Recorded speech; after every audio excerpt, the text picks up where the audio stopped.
السلام عليكم ورحمة الله. النهاردة ريفيو سريع كده على تلاجة وايت ويل 18 قدم ديجيتال ديسبنسر فرز اول. السعر بتاعها كام؟ فرز اول 25.5. فرز اول عشان انا شفت ناس بتبيع فرز تاني ب25.5. يا فرز اول ب25.5. طب ايه ال29 وال30 اللي على النت ده ارقام ملهاش علاقة بالواقع حضرتك. تمام. وايت ويل الموديل بتاعها WR 43 438 5H 15 قدم مكعب 430 لتر صافي ساعة. انفرتر طبعا بلازما ديجيتال ديسبنسر ميه. تمام.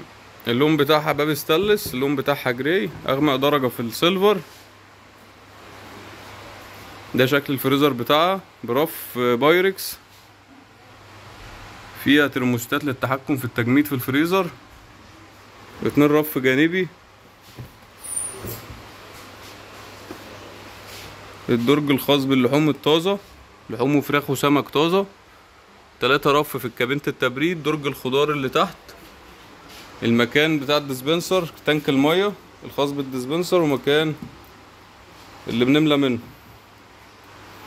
تمام. ورفين في الجنب.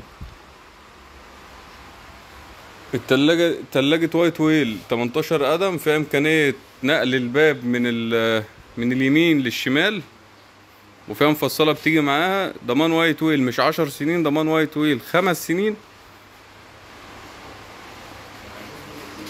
طبعا التلاجة جاية بيلد كواليتي محترم جدا، مواد مصنع بيها محترمة جدا. الشركة دي ناجحة جدا في التبريد والتجميد، بغض النظر عن انها فاشلة جدا في الغسالات، بس هي ناجحة جدا في التبريد والتجميد. كل شركة فيها وفيها، بس وايت ويل من زمان هي ناجحة جدا في التبريد.